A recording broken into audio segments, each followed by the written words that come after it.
तो रिया की ड्रग्स मंडली पर शिकंजा लगातार कसता जा रहा है। नारकोटिक्स ब्यूरो हर उस नेटवर्क को खंगालने में लगा है जिससे उसके तार जुड़े हो सकते हैं। एनसीबी ने रिया और उसके भाई शौविक के खुलासे पर मुंबई में फिर से ताबड़तोड़ छापामारियां शुरू कर दी हैं।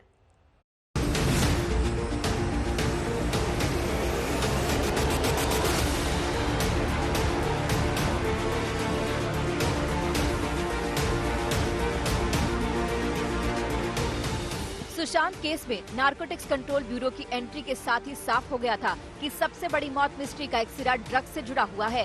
सुशांत की गर्लफ्रेंड रिया चक्रवर्ती ड्रग्स मामले में सलाखों के पीछे है। लेकिन रिया मंडली के कबूलनामे पर एनसीबी ने ताबड़तोड़ छापेमारी कर जिन 7 ड्रग पेडलर्स को दबोचा, उससे न सिर्फ कई राज बेनकाब होंगे बल्कि रिया की मुश्किलें भी बढ़ जाएंगी। सबसे अहम गिरफ्तारी हुई ड्रग पेडलर केजे उर्फ करमजीत की। 23 साल के केजे से गांजा और चरस मिला। दादर से एंथनी समेत 2 ड्रग्स पेडलर पकड़े गए। इनसे भी आधा किलो गांजा मिला। पवई से अंकुश अरनेजा को दबोचा गया जो केजे से ड्रग्स लेता था। गोवा से क्रिश कोस्टा को पकड़ा गया। इन गिरफ्तारियों के बाद ड्रग कनेक्शन की तस्वीरें काफी कुछ साफ होती जा रही हैं। ड्रग रैकेट के 4 बड़े खिलाड़ी सामने आए हैं। करमजीत उर्फ केजे, जैद विलात्रा, अनुज केशवानी और अंकुश अरनेजा। करमजीत रैकेट का बड़ा खिलाड़ी था। उसके बारे में जानकारी मिली है कि उसने 10 बार सैमुअल मिरांडा और दीपेश सावंत के जरिए सुशांत तक ड्रग्स पहुंचाई। शौविक के कुछ और राजदार भी कॉल डिटेल्स के आधार पर एनसीबी के राडार पर आ गए हैं। बड़े सेलिब्रिटीज हैं, बॉलीवुड के बड़े बड़े चेहरे जिनका नाम इस पूरे ड्रग सिंडिकेट में आया है और उनके खुलासे के लिए सबसे पहले पेडलर्स को गिरफ्तार किया जा रहा है। ये जो पूरा सर्कल है महाराष्ट्र गोवा में ड्रग की सप्लाई का, नारकोटिक्स कंट्रोल ब्यूरो अब उन पर अपना शिकंजा कस रही है। एक के बाद एक बड़े नाम उसके अधीन आ रहे हैं। जांच का दायरा आगे बढ़ रहा है। भले यहाँ रिया चक्रवर्ती जमानत के लिए गुहार लगा रही हों, लेकिन नारकोटिक्स कंट्रोल ब्यूरो की जांच लगातार बढ़ रही है। एक के बाद एक बड़े नाम उसकी गिरफ्त में आ रहे हैं। अब ड्रग पेडलर्स का सीधा रिश्ता सुशांत के घर आने वाली ड्रग्स से कैसे जुड़ता था, इसको भी समझ लीजिए। केजे के जरिए सैमुअल मिरांडा और दीपेश सावंत को ड्रग्स मिलती थी। इसके बाद शौविक और रिया से होते हुए सुशांत तक जाती थी।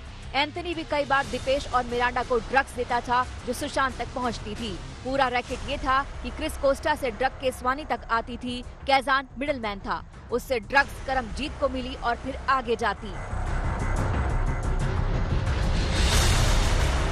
सुशांत तक ड्रग्स पहुंचाने के इस खेल की सबसे बड़ी कड़ी था Samuel Miranda. Samuel Miranda Sushant का हाउस मैनेजर था, लेकिन उससे आगे कहीं एक तरह से ड्रग्स मैनेजर था। ये जैद विलात्रा और करमजीत उर्फ केजे की कॉल डिटेल से भी पता चला है, जिसमें मिरांडा की जैद के साथ कॉल का पूरा ब्यौरा है। 3 कॉल आपस में की गई और 72 मिनट तक बात की गई।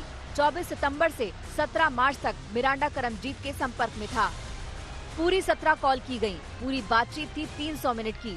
करमजीत की कॉल डिटेल्स में बासित और करण अरोड़ा से भी बातचीत के सबूत मिले हैं।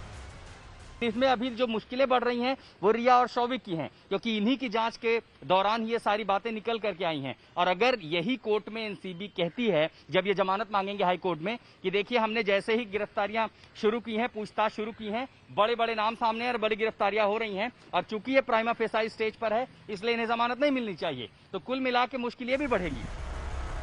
एनसीबी करमजीत उर्फ केजे तक कड़ियां जोड़ते हुए पहुंची। शौविक रिया की ड्रग चैट से एनसीबी अब्दुल बासित परिहार और जैद विलात्रा तक पहुंची थी। इन्होंने एनसीबी को तीसरे ड्रग पेडलर कैजान इब्राहिम तक पहुंचाया।